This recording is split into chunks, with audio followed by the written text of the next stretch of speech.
মালায়ালাম মুভিতে থ্রিল থাকবে না তা কি কখনো হয়? আর যদি হয় মার্ডার মিস্ট্রি সাসপেন্স থ্রিলার, তাহলে তো কথাই নেই। বলছি সদ্য মুক্তি পাওয়া মুভি ইরাত্তার কথা। মুভিটি 2023 সালে মালায়ালাম ভাষায় মুক্তি পেয়েছেন। আজ কোনো স্পয়লার দিব না, শুধু বলবো শেষের টুইস্টের জন্য আপনি মোটেও প্রস্তুত থাকবেন না। তো কথা না বাড়িয়ে এক্সপ্লেনেশনে শুরু করা যাক। দৃশ্যপট ভারতের কেরালা রাজ্যের একটি গ্রাম। সময় প্রায় বিকেল 3টা। দুটো বাচ্চা ছেলে ক্রিকেট খেলছে। যেহেতু তাদের সাথে আর কেউ নেই, নিয়ম করেছে যে বল দূরে পাঠাবে তাকে আনতে হবে। অবশ্য আপাতত তাদের কুকুরটি উইকেট কিপারের দায়িত্ব পালন করছে, মাঝে মাঝে সেও বল আনছে। পাশেই পুলিশ স্টেশন। হতদরিদ্রদের জন্য বাড়ি নির্মাণ শীর্ষক সরকার একটি প্রকল্পের আজ বাড়ি প্রদান করা হবে। অনুষ্ঠানে প্রধান অতিথি হিসেবে মিনিস্টার গীতা আসবে। এজন্য তারা সবাই শেষ সময়ের প্রস্তুতি নিচ্ছে, কারণ ঘণ্টাখানেকের মধ্যেই মিনিস্টারের অনুষ্ঠান শুরু করবে। মিডিয়ার লোকেরাও এসে ভিড় করছে। তারা অনুষ্ঠানের বিভিন্ন অ্যাঙ্গেলের ভিডিও শ্যুট করছে। থানার ভিতরে বাইরে সবাই ব্যস্ত। সেলের মধ্যে একজন কয়েদিকে দেখা যায়, যাকে কিনা মাদক মামলায় আটকে রাখা হয়েছে। অন্যদিকে ওই দুই ক্রিকেটার বল মেরে থানার দেয়াল পার করে পাঠিয়ে দেয়। নিয়ম অনুযায়ী যে মেরেছে তার আনার কথা, তাই একজন দেয়াল টপকে বল আনতে যায়। যখন সে বলটি তোলে, একাধারে 3 রাউন্ড গুলির শব্দ হয়। শব্দ পাওয়া মাত্রই পুলিশ, মিডিয়া সব থানার মধ্যে দৌড়ে চলে যায়। এই দৃশ্যটি আপাতত থাক, আমরা আবার ফিরে আসব। একই সময় অন্য দৃশ্যে টিভিতে সৃজা নামের একজনের ইন্টারভিউ চলছে। যিনি দেখছেন তিনি হচ্ছেন ডিএসপি প্রমথ। প্রমথ হঠাৎ হার্ট অ্যাটাক করাতে তাকে হসপিটালে আনা হয়েছে। প্রমথ হসপিটালের বেডে শুয়ে শুয়ে টিভি দেখছে। মূলত টিভিতে যে সৃজার ইন্টারভিউ চলছে সে প্রমথের স্ত্রী। আর আজ তাদের মেয়ের একটি গানের অনুষ্ঠান রয়েছে। প্রমথ মেয়ের গানের অনুষ্ঠানটি দেখছে, যেখানে আমরা জানতে পারি প্রমথ একসময় অনেক মদ খেত। মদ খেয়ে মাতাল অবস্থায় সৃজার সাথে অনেক বাজে আচরণ করত। তাই সহ্য করতে না পেরে সৃজা 3 মাসের মেয়েকে নিয়ে বাড়ি ছেড়ে চলে গিয়েছিল। আজ 17 বছর তাদের দেখা নেই। তবে প্রমথ মাঝে মধ্যেই সৃজার সাথে ফোনে কথা বলার চেষ্টা করে, তাদেরকে ফিরিয়ে আনার চেষ্টা করে। তাদের মেয়ে এখনও তার বাবাকে দেখেনি। সে কেমন দেখতে তাও সে জানে না। প্রমোদ অনুষ্ঠানে মেয়েকে দেখে সৃজাকে কল করে বলে ও দেখতে অনেক সুন্দর হয়েছে, অনেক ভালো গান করে।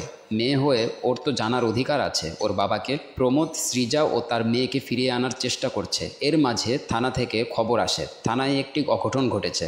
এরপর আবার থানা দৃশ্য। যে কনস্টেবল প্রমোদকে কল করেছে তার হাত থেকে ফোনটি নিয়ে নেওয়া হয়। মিডিয়ার সবার থেকেই তাদের ক্যামেরা নিয়ে নিয়েছে।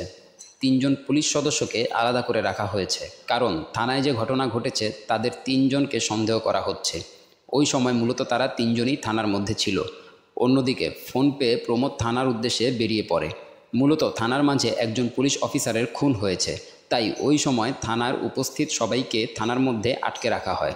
ভিতর থেকে বাইরে বা বাইরে থেকে ভিতরে কেউ যাতে আসতে না পারে, এজন্য থানার মূল ফটকেও তালা ঝুলিয়ে দেওয়া হয়। এর মাঝে প্রমোদ থানায় পৌঁছে যায়। থানার মধ্যে তখন উপস্থিত সবার ডিটেলস সংগ্রহের কাজ চলছে। প্রমোদ সোজা ভিতরে চলে যায়। এরপর আমরা দেখতে পাই ভিতরে এক পুলিশ অফিসারের লাশ পড়ে আছে, আর সে প্রমোদেরই যমজ ভাই এসআই ভিনুকে। এত বড় একটি প্রোগ্রাম আজ, আবার তার মাঝে থানার মধ্যে একজন পুলিশ অফিসারের খুন। মিডিয়া, বিভিন্ন রাজনৈতিক দল বিভিন্ন প্রশ্ন তুলতে শুরু করেছে। তাই মিনিস্টার গীতা এসপিকে নির্দেশ দেয়, তুমি দ্রুত গিয়ে দেখো সেখানে কি হয়েছে, এরপর আমি আসছি। এখান থেকে ভিনুদের সম্পর্কে জানতে আমাদের পাস্টের ঘটনা দেখানো হয়। এসআই জম এসে প্রমোদের কাছে বিনোদের নামে অভিযোগ করছে। মূলত জম তার এক রিলেটিভ মহিলার কমপ্লেন পেয়ে তার কেসের তদন্ত করছিল। যদিও এটি জমের কেস, তারপরও বিনোদ তদন্তের নামে ওই মহিলার সাথে রাত কাটিয়েছে। জম বলে, আমি তাকে প্রশ্ন করেছিলাম যে সে কেন এমনটা করলো। আমি জিজ্ঞেস করতেই বিনোদ আমাকে ঘুষি দিয়ে দেখুন কি করেছে স্যার। প্রমোদ তখন বিনোদকে ডেকে বলে, তুমি জমের কেসে তদন্ত করতে কেন গিয়েছিলে? বিনোদ বলে, আমি কমপ্লেইন তদন্ত করতে গিয়েছিলাম। জম বলে, জানেন না স্যার ও তদন্তের নামে ওই মেয়েটির সাথে কি করেছে। জমকে বাহিরে পাঠিয়ে দিয়ে প্রমোদ বিনোদকে বোঝায়, জম যদি এখন লিখিত কমপ্লেইন করে আমার কিন্তু অ্যাকশন নিতে হবে। তোমার এসব ইলিগাল অ্যাফেয়ার সলভ করতে আমি এখানে বসিনি। বিনোদ উত্তর দেয়, তাই নাকি? তুমি আবার আমার উপকার করো, সাসপেন্ড করতে হলে করে দাও। অন্যকে উপদেশ দেওয়ার আগে নিজের বউ আর মেয়ের টেক কেয়ার করো, তারপর এসো আমাকে উপদেশ দিতে। এই বলে বিনোদ বেরিয়ে যায়। আর এসআই জমকে বলে যায়, আজকেও আবার যাব, তুমি আসতে চাইলে আসতে পারো। মূলত বিনোদের চরিত্র ভালো ছিল না, আবার ভাই বলে প্রমোদ অনেক কিছু সহ্য করে তাকে প্রোটেক্ট করে যেত। সিন আবার প্রেজেন্টে। এসপি থানায় এসেছে। ভিতরে তখন ফরেন্সিক টিম কাজ করছিল। এসপি আসা মাত্র তারা জানায় রিভলভার থেকে 3 রাউন্ড ফায়ার হয়েছে, এমনকি পয়েন্ট ব্ল্যাঙ্ক পজিশনে, মানে খুব কাছাকাছি থেকে। গানে ব্লাড থাকায় গান থেকে ফিঙ্গারপ্রিন্ট নেওয়া যায়নি, তবে গানের পাউচও পাওয়া গেছে। যেই 3 জন সাসপেক্ট আছে তাদের ফিঙ্গারপ্রিন্ট কালেক্ট করা হয়েছে, শুধু ম্যাচ করাতে হবে। ডিএসপি সাতেশ জানায়, ম্যাডাম যেই 3 জনকে সাসপেক্ট ভাবা হচ্ছে সবাই বলছে ওর সাথে বিনোদের সম্পর্ক খুব একটা ভালো ছিল না। এরপর ডিএসপি ওই 3 জনকে ডাকে, যার মধ্যে একজন এসআই জম, কনস্টেবল শিবেশ ও কনস্টেবল সন্দীপ। এসপি শিবেশ ও সন্দীপকে বের করে দিয়ে প্রথমে জমের কাছে জানতে চায় ঘটনার সময় আপনি কোথায় ছিলেন। জম বলে, আমি আমার ওয়াইফের সাথে ফোনে কথা বলছিলাম। এখানে দেখানো হয় জম ওই কয়েদির সাথে কথা বলতে বলতেই স্টোর রুমে ঢুকছিল। এরপর তার ওয়াইফ কল করলে তার সাথে কথা বলতে বলতে ডাইনিং রুম থেকে কিচেনে চলে যায় এবং নিজের ব্যাগ থেকে একটি মদের বোতল বের করে কিচেনে দাঁড়িয়ে মদ খাচ্ছিল। তখনই গান শুটের আওয়াজ পেয়ে সাথে সাথে বেরিয়ে আসে, আর ঠিক তখনই শিবেশ আর সন্দীপও বেরিয়ে আসে। জমের কাছ থেকে সব শুনে সন্দীপকে ডাকা হয়। সতীশ প্রথমে সন্দীপের কাছে জানতে চায়, তোমার আর বিনোদের মাঝে কি ঝামেলা হয়েছিল। সিন আবার পাস্টে। থানায় একটি কমপ্লেন আসলে বিনোদ ওই কেসের তদন্ত করছিল। হঠাৎ বিনোদের চোখ পড়ে থানায় বারান্দা বসে থাকা একটি বাচ্চা মেয়ের উপর। বাচ্চাটি মূলত ছিল কনস্টেবল অমৃতার। অমৃতা এসে দেখে তার মেয়ে নেই। অন্যদের জিজ্ঞেস করলে তারা বলে বিনোদ স্যার নিয়ে গেছে। পাশে থেকে তখন সন্দীপ বলে ওঠে, বিনোদ স্যার যখন স্টেশনে থাকে কেন মেয়েকে নিয়ে আসো? তার কাছে বাচ্চা ও বড়দের মধ্যে কোনো ভেদাভেদ নেই, জানো না তুমি? এর মাঝেই দেখা যায় বিনোদ বাচ্চাটিকে আইসক্রিম কিনে দিতে নিয়ে গিয়েছিল। বিনোদ এসে সন্দীপকে বলে, বাচ্চাদের প্রতি আমার হৃদয়ে সফট কর্নার আছে, তোমার কোনো সমস্যা তাতে? এরপর বিনোদ একদিন সন্দীপের মেয়েকে স্কুল থেকে বাড়িতে ড্রপ করতে গিয়েছিল। মূলত সবাই জানতো বিনোদ চরিত্রহীন, তাই এই খবর শোনা মাত্রই সন্দীপ বিনোদের উপর রেগে বিনোদকে মারতে গিয়েছিল। অবশ্য মারতে না পারলেও বিনোদের হাতে সন্দীপ ওই দিন বেশ মার খেয়েছিল, আর এটাই ছিল তাদের মধ্যে ঝামেলা। এদিকে অতিরিক্ত চিন্তায় এসআই জম অসুস্থ হয়ে পড়লে জমকে একটি বেডে নিয়ে যাওয়া হয়। আবার ফরেনসিক ডিপার্টমেন্ট থেকে জানা যায় পাউচে কনস্টেবল শিবেশের ফিঙ্গারপ্রিন্ট পাওয়া গেছে। সতীশ বলছিল তাহলে ওই হয়তো করেছে, কিন্তু প্রমোদ বলে ও তখন সেন্ট্রি ডিউটিতে ছিল, ওর পাউচে ওর ফিঙ্গারপ্রিন্ট থাকারই কথা। এরপর সতীশ শিবেশকে ডেকে জানতে চায়, তোমার গান দিয়ে কিভাবে হলো? শিবেশ বলে, স্যার আমি টয়লেটে গিয়েছিলাম। সচরাচর টয়লেটে গেলে পাশে কোনো অফিসার থাকলে তার কাছে আমি গান রেখে যাই। আমি বিনোদ স্যারকে দেখে তার কাছে রেখে গিয়েছিলাম। এরপর সতীশ জানতে চায়, বিনোদের সাথে তোমার কি সমস্যা হয়েছিল বলো তো? শিবেশ বেশ কিছুক্ষণ প্রমোদের দিকে তাকিয়ে থাকে। এরপর ফ্ল্যাশব্যাক। বিনোদ এক রাতে শিবেশকে নিয়ে একটি লজে গিয়েছিল। ওই রাতে মাতাল অবস্থায় জুয়া খেলে তার সব টাকা হেরে গিয়েছিল, যার জন্য নিজের বাইকটিও জুয়াতে বেট করছিল। যা দেখে শিবেশ বিনোদকে বুঝিয়ে নিয়ে আসতে চাইলে বিনোদ শিবেশকে অপমান করে বের করে দেয়। এদিকে বিনোদের কাছে টাকা না থাকায় অন্যরা বিনোদের বাইক অ্যাকসেপ্ট করতে চাইছিল না। বিনোদ তখন মদ খেয়ে পুরো মাতাল। একদিকে টাকা হেরেছে, আবার সবাই তাকে উঠিয়ে দিয়েছে। এর জন্য অনেক রেগে বের হয়ে যায়। আবার শিবেশ বাইরে এসে দেখতে পায় একটি মেয়ে আর একটি ছেলে লজের স্টাফের সাথে ঝামেলা করছে। মেয়েটি মূলত অভিযোগ করছে লজের এই ছেলেটি লুকিয়ে লুকিয়ে তাদের ভিডিও করছে। বিনোদ বের হতেই দেখে হট্টগোল, তাই এগিয়ে এসে লজের ছেলেটিকে সরাতে চেষ্টা করছে, আর তাদেরকে বলছিল তোমরা কুকর্ম করতে এসেছো, তাতে কোনো সমস্যা নেই।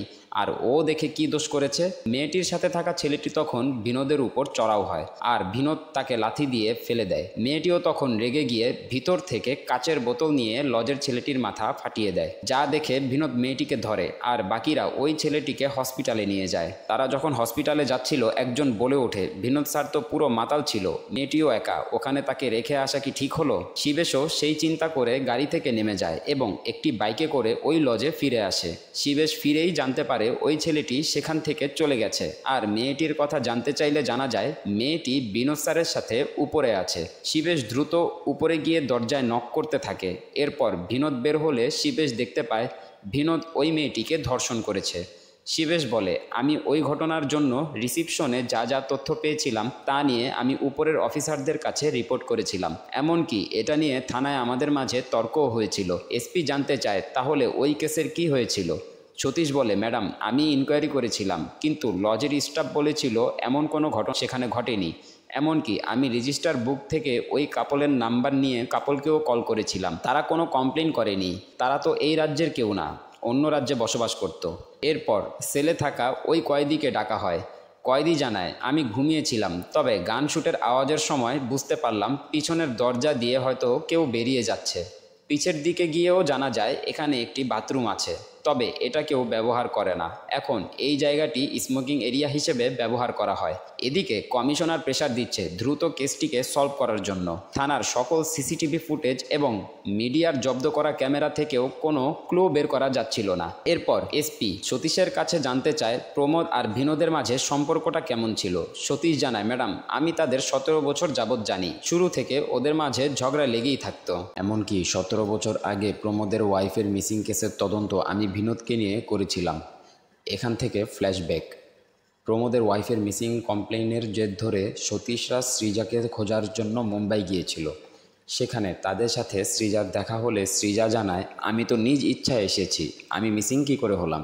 সতীশ জানায়, এভাবে আচমকা 3 মাসের বাচ্চা নিয়ে আসায় প্রমোদ কমপ্লেন করেছে। যেহেতু সৃজা নিজ ইচ্ছায় এসেছে, তাই তারা তাদের ফর্মালিটি পূরণ করে তারা চলে যাচ্ছিল। যাবার সময় অবশ্য বিনোদ একটি কাজের কথা বলে সৃজার মেয়েকে কিছু খেলনার খাবার কিনে গোপনে সৃজার বাসায় গিয়ে দিয়ে এসেছিল। অন্যদিকে সৃজা চলে যাওয়ার পর থেকেই প্রমোদও মদ খাওয়া ছেড়ে দিয়েছিল। কিন্তু দুজনের ইগোর জন্য কেউ কাউকে ফিরিয়ে আনার চেষ্টা করেনি। প্রমোদ জানতে পেরেছিল যে সতীশ আর বিনোদ সৃজার সাথে দেখা করতে গিয়েছিল, তাই তাদের কাছে সৃজার খোঁজ জানতে চাইলে তারা তখন বলছিল, আমরা কেসের তদন্ত করতে গিয়েছিলাম, তোমাকে কেন বলবো। বিনোদও ঠাট্টা করে বলছিল, মানুষ বউ বাচ্চার খেয়াল রাখে না, সে আবার আসছে খোঁজ নিতে, এ তো একটা লুচা। যা শুনে প্রমোদ অনেক উত্তেজিত হয়ে গিয়েছিল বিনোদের উপর। মূলত এই সকল কারণ নিয়ে বিনোদ আর প্রমোদের মাঝে ঝামেলা ছিল। সিন আবার প্রেজেন্টে। বিনোদের ওয়াইফ মালিনী এসেছে। এসপি মালিনীকে তার রুমে নিয়ে জানতে চায়, বিনোদের মৃত্যুর ব্যাপারে তোমার কি কাউকে সন্দেহ হয়। মালিনী বারবার প্রমোদের দিকে তাকাচ্ছিল, যা দেখে এসপি প্রমোদকে বাইরে পাঠিয়ে দেয়। এরপর মালিনী জানায়, বিনোদ সব থেকে বেশি এই লোকটিকেই অপছন্দ করত। প্রতিটি মানুষের পছন্দ অপছন্দের পিছনে নির্দিষ্ট একটি কারণ থাকে। প্রমোদ ও বিনোদের বেলায় তার ব্যতিক্রম কিছু না। তবে তা জানতে আমাদের তাদের ছেলেবেলায় ফিরে যেতে হবে। 2 ভাই একে অন্যের জান ছিল। তাদের বাবা ছিল একজন পুলিশ কনস্টেবল, কিন্তু তার চরিত্র একদমই খারাপ ছিল। তাদের বাবা মাঝে মধ্যেই বাইরের থেকে মেয়ে নিয়ে আসতো, এরপর তাদের মাকে নির্যাতন করত। একদিন ওদের মা ওদের নিয়ে থানায় গিয়ে তাদের বাবার নামে অভিযোগ করে। থানা থেকে ওদের মাকে বলা হয়, তুমি ওর সাথে সংসার করতে না পারো তাহলে আলাদা কেন থাকো না। তবে থানা থেকে ওদের বাবাকেও নির্দেশ দেওয়া হয়েছিল ওদের সকল ব্যয় ঘাটতি তার বহন করতে হবে, কিন্তু সে রাজি হয়নি। তাই এক ছেলে বিনোদকে নিয়ে প্রমোদকে তার মায়ের সাথে রেখে চলে যায়। বিনোদ তখন খুব একা হয়ে পড়ে। তার বাবা হরহামেশাই কুকর্ম করে বেড়াতো, মেয়েদের ধরে ধরে আনতো। আশেপাশের বাচ্চারা বিনোদকে বলতে থাকে, তোর মা তোকে ভালোবাসে না, তোর কোনো দোষ আছে, তাই হয়তো তোর মা তোর ভাইকে নিয়ে চলে গেছে। বাচ্চা মানুষ, ও কি আর এত কিছু বুঝে। বিনোদ একসময় অনেক ভেঙে পড়ে। মা আর ভাইয়ের খোঁজ করতে গিয়ে দেখে তারা এখান থেকে চলে গেছে। এরপর বাড়ি ফিরে দেখতে পায় তার বাবা যেই মেয়েকে ধর্ষণ করার চেষ্টা করেছিল, ওই মেয়ের পরিবার তার বাবাকে কুপিয়ে রেখে গেছে। বিনোদের বাবাও মারা যায়। স্বামীর মৃত্যুর খবর পেয়ে বিনোদের মা আসে প্রমোদকে নিয়ে, কিন্তু অবুঝ বিনোদ তাদের পিছনের দরজা দিয়ে পালিয়ে যায়। এরপর থেকেই বিনোদ প্রমোদকে দেখতে পারত না। ও ভাবতো ওর মা প্রমোদকেই বেশি ভালোবাসে, তাই তাদের মাঝে এত ঝামেলা। তবে প্রমোদ সবসময় বিনোদকে বোঝানোর চেষ্টা করেছে। এদিকে বিনোদের লাস্ট কলের ভয়েস কল লিস্ট পাওয়া যায়, যেখানে দেখা যায় বিনোদ লাস্ট টাইম এক বন্ধুর সাথে কথা বলছিল। তার বন্ধুরা তাকে মদ খাওয়ার জন্য ডেকেছিল, কিন্তু বিনোদ বলছিল, আমি ওসব ছেড়ে দিব, আমি আমার ওয়াইফকে নিয়ে প্ল্যান করছি। বন্ধুরা বলছিল, মেয়ের জন্য সব ছেড়ে দিবি। বিনোদ বলছিল, ভালো একজন মেয়ে যখন আমাদের জীবনে আসে তার জন্য ভালো হয়ে যাওয়াই ভালো। তার মানে বিনোদ মালিনীর সাথে সুখেই ছিল। এসপি আবার সতীশের কাছে জানতে চায়, মালিনী ও বিনোদের সাথে কি কোনো সমস্যা ছিল। সতীশ বলে, ওদের মাঝে কোনো সমস্যা ছিল না ম্যাডাম, এমনকি মালিনী আসার পর বিনোদ অনেক চেঞ্জ হয়ে গিয়েছিল। তবে ওরা লিগালি বিয়ে করেনি, কিছুদিন যাবৎ একসাথে ছিল। এখান থেকে শুরু হয় মালিনী ও বিনোদের চ্যাপ্টার। মালিনী বিবাহিত ছিল, একটি স্কুলে চাকরি করত। একদিন বিনোদ থানায় এসে জানতে পারে মালিনীর হাজব্যান্ড মালিনীর উপর টর্চার করছে, তাই মালিনী সাহায্য চাইতে এসেছে। বিনোদ এমনিতেও মেয়েদের বিষয় দুর্বল ছিল, তাই মালিনীকে দেখে বিনোদ ওই রকম চিন্তা ভাবনা শুরু করে দেয়। আর মালিনীর কাছে যাওয়ার জন্য সতীশকে বলে। মালিনীর কমপ্লেইনটা নিজেই নিয়েছে। এরপর বিনোদ মালিনীকে নিয়ে তাদের বাড়িতে যায়। মালিনীর স্বামীকে সাবধান করে দেয়। এরপর মালিনীকে তার নিজের নাম্বার দিয়ে আসে, যাতে মালিনীকে এরপর কোনো অত্যাচার করলে ওকে কল করতে পারে। সবকিছু ঠিকঠাক করে বিনোদরা যখন থানায় ফিরছিল, ঠিক তখনই মালিনীর কল এলে তারা আবার মালিনীর বাড়িতে যায় এবং গিয়ে দেখতে পায় মালিনী অন্য ঘরে জানালা দিয়ে সবার কাছে সাহায্য চাইছে। মূলত পুলিশ কমপ্লেন করার জন্য মালিনীর হাজবেন্ড মালিনীকে মারার জন্য দা দিয়ে কোপাতে যাচ্ছে। বিনোদ মালিনীর স্বামীকে ধরে, মালিনীকে উদ্ধার করে এবং হসপিটাল পাঠায়। মূলত মালিনীর তেমন কেউই ছিল না। পরের দিন বিনোদ মালিনীর সাথে দেখা করতে হসপিটালে যায় এবং সেখানে গিয়ে জানতে পারে পরের দিন মালিনীকে হসপিটাল থেকে ছেড়ে দেওয়া হবে, কিন্তু মালিনীর যাওয়ার মতো কোনো জায়গা ছিল না। সেই জন্য বিনোদ মালিনীকে আশ্রয় দেওয়ার কথা বলে তার বাড়িতে নিয়ে আসে। বিনোদের অভ্যাস ছিল প্রতিদিন রাতে বন্ধুদের সাথে মদ খাওয়ার, তাই ওই দিন বিনোদ সবার সাথে মদ খেয়ে সবাইকে বিদায় করে ঘরে আসে। ধীরে ধীরে মালিনীর কাছাকাছি যাওয়ার চেষ্টা করে। মালিনী তা বুঝতে পেরে অ্যাভয়েড করার চেষ্টা করে। বেশ কিছুক্ষণ চেষ্টার পর বিনোদ কিছু একটা ভেবে অন্য ঘরে সোফায় গিয়ে ঘুমিয়ে পড়ে। তবে সকাল হতেই দেখে মালিনী ঘরে নেই, অর্থাৎ গত রাতে তার মিসবিহেভিয়ারের জন্য মালিনী পালিয়ে গেছে। এদিকে আবার সবাই জানতো বিনোদ মালিনীকে তার বাড়িতে আশ্রয় দিয়েছিল। এখন মালিনীকে পাওয়া না গেলে তাকেই সমস্যায় পড়তে হবে। সতীশ বিনোদকে কল করে দ্রুত মালিনীকে খুঁজতে বলে। বিনোদ প্রথমে ওই মহিলার বাড়িতে যায় যার সাথে মালিনী থানায় গিয়েছিল। তবে ওই মহিলার কথায় বোঝা যায় মালিনী তার বাড়িতে আসেনি, আর মালিনী অনেক কষ্টে ছিল, তাই বিনোদ চলে যাচ্ছিল। তবে থানায় যাওয়ার সময় একটি স্কুল ঘর দেখতে পায়। বিনোদের মনে পড়ে মালিনী তো এখানে চাকরি করত, তাই বিনোদ স্কুল ঘরে গিয়ে দেখতে পায় মালিনী সেখানে বসে বসে ঘুমোচ্ছে। বিনোদ মালিনীকে জাগিয়ে গত রাতের জন্য সরি বলে এবং বলে, তোমার কোথাও যাওয়ার থাকলে আমাকে বলো, আমি তোমাকে ড্রপ করে দিয়ে আসছি, আর যদি না থাকে তাহলে ফিরে চলো।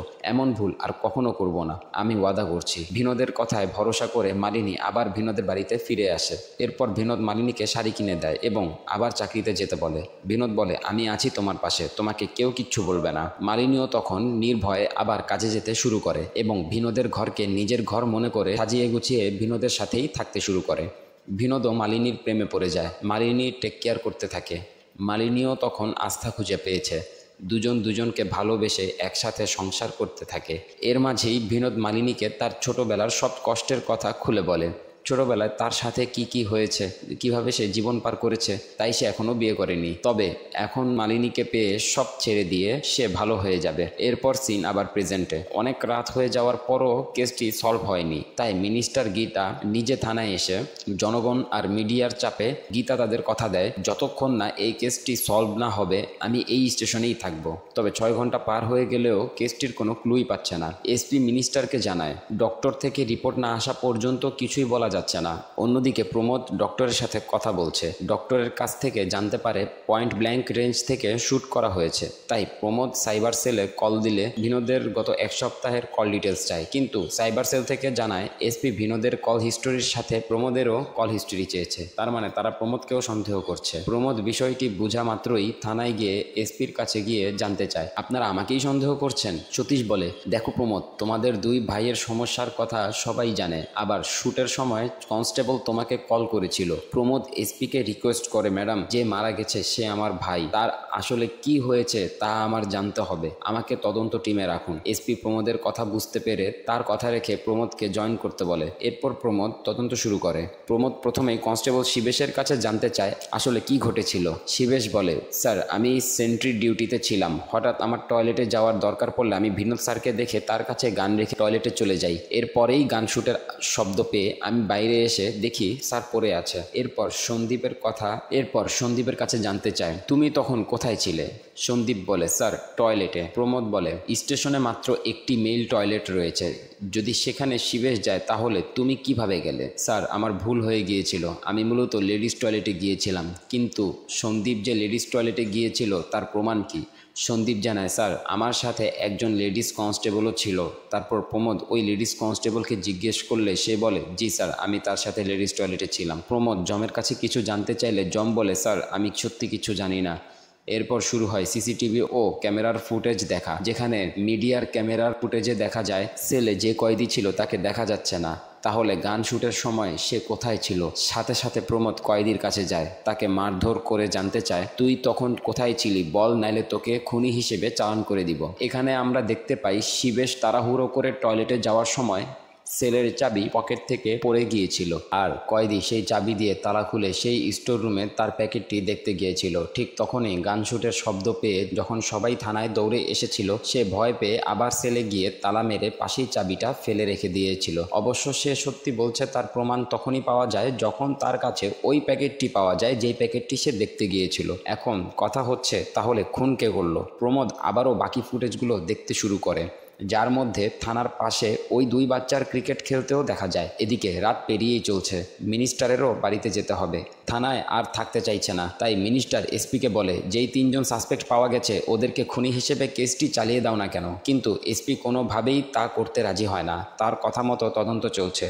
তদন্ত শেষ না হওয়া পর্যন্ত এভাবে সহজে শেষ করে দেয়া যায় না। তখনই প্রমোদ এসে জানায় এসআই বিনোদের খুন হয়নি, বিনোদ আত্মহত্যা করেছে। মিনিস্টার জানতে চায়, কোন তথ্যের ভিত্তিতে বলছো তুমি? প্রমোদ বলে, ম্যাডাম, কোনো ক্ষতর চিহ্ন নেই, এটা তোমার মিছে ধারণা। তবে প্রমোদ বলে, এটা কোনো ধারণা নয়, প্রত্যক্ষদর্শী আছে। প্রমোদ ওই 2 ছেলেকে নিয়ে আসে যারা বিকেলে ক্রিকেট খেলছিল। ছেলেটির কাছে জানতে চাইলে ছেলেটি বলে, যখন সে বল নিতে এসেছিল গানের শব্দ পেয়ে জানালা দিয়ে দেখেছিল বিনোদ নিজেই নিজের বুকে গুলি করছে। তা দেখে তারা বল ফেলে রেখে পালিয়েছিল। এরপর মিনিস্টার প্রমোদের কাছে জানতে চায়, তুমি কিভাবে শিওর হলে যে ওরা সত্যি বলছে? প্রমোদ বলে, আমি ফুটেজে ওদেরকে ক্রিকেট খেলতে দেখেছি। এমনকি আমি যখন প্রথম স্টেশনে আসি ওদের কুকুরটি তখন বল নিয়ে বেরিয়ে যাচ্ছিল। ওরা যা বলছে সত্যি বলছে।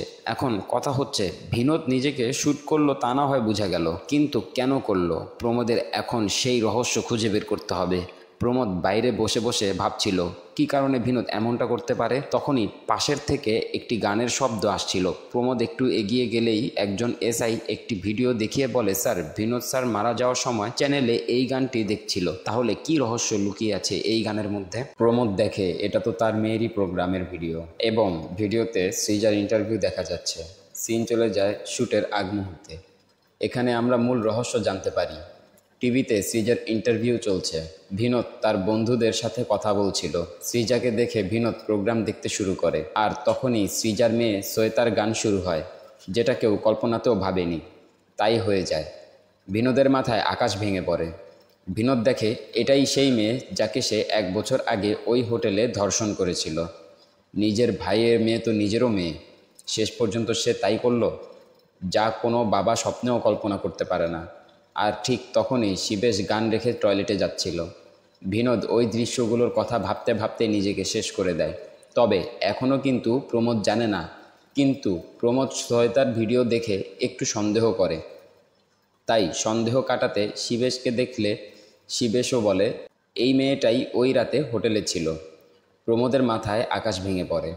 প্রমোদ আর বিনোদের মৃত্যুর কারণ জানতে বাকি থাকে না। প্রমোদ না পারছে কাউকে বলতে, না পারছে নিজে সহ্য করতে। তাই প্রমোদ কাউকে কিছু না জানিয়ে সোজা বাড়িতে চলে যায়। এদিকে সৃজা কন্টিনিউ তাকে কল করে যাচ্ছে। প্রমোদ বাড়ি ফিরে মেয়ের কথাগুলো কল্পনা করছে আর আয়নায় নিজেকে বিনোদের রূপে দেখছে। মূলত শ্বেতা ওই রাতের কথা কাউকে কিছু বলেনি, তাই সৃজাও এই ব্যাপারে কিছু জানে না। আজ 17 বছর পর সৃজা কল করে প্রমোদকে বলছে, তোমার ওখানে সব ফর্মালিটি পূরণ হয়ে গেলে আমাকে বলো। এবার আমি ওকে তোমার কথা জানাতে চাই, তোমার সামনে আনতে চাই। কিন্তু প্রমোদ না করে দেয়। প্রমোদ বলে, ওকে কিছু বলার দরকার নেই, আমার কথা ওকে কখনো বলবে না। ও যেন কোনোদিন আমার চেহারা দেখতে না পায়, আমাকে আর কলও করবে না। এই বলে প্রমোদ ফোন ভেঙে ফেলে। কারণ শ্বেতা যখন তার বাবার সামনে আসবে তখন সে তার বাবাকে দেখবে না, সে ধর্ষকের চেহারা দেখবে।